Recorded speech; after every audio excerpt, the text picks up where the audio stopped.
In today's video, I'm going to teach you how to create drop-down lists in Google Sheets.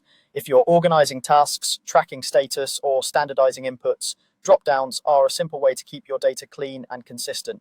By the end, you'll have professional-looking lists you can reuse across your sheet. Start by deciding where you want the drop-downs to live. It's common to keep your header in row 1 and put the drop-downs beneath it, so click and drag to highlight the cells starting at A2 and covering the entire area where you want the list to appear.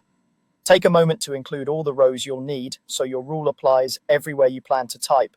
If you accidentally grab too much or too little, don't worry, you'll see the selected range reflected in the next step and can confirm it looks right. Next, go up to the top menu and choose Data, then click Data Validation. This opens a sidebar on the right that manages all your validation rules, which is where drop-downs live. In that sidebar, click the plus Add Rule button.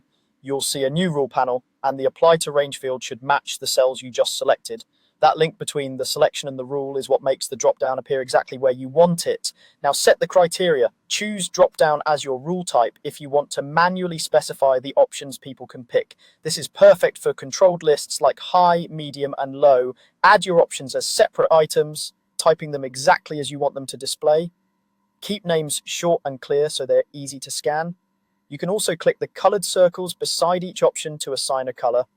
Color coding is optional, but it's a great way to make patterns pop when you glance at your sheet. Think red for high, yellow for medium, and green for low. Once your options are in place, click back into your sheet and test a cell in the selected range. You'll see a small arrow, and when you click it, your list appears. Choose an item and the cell fills with your standardized value along with any color you assigned. This prevents typos, keeps entries uniform for filtering and charts, and speeds up data entry for you and anyone you share the sheet with. If a drop-down doesn't appear where you expected, double-check that you highlighted the correct cells at the beginning and that the rules criteria is set to drop-down.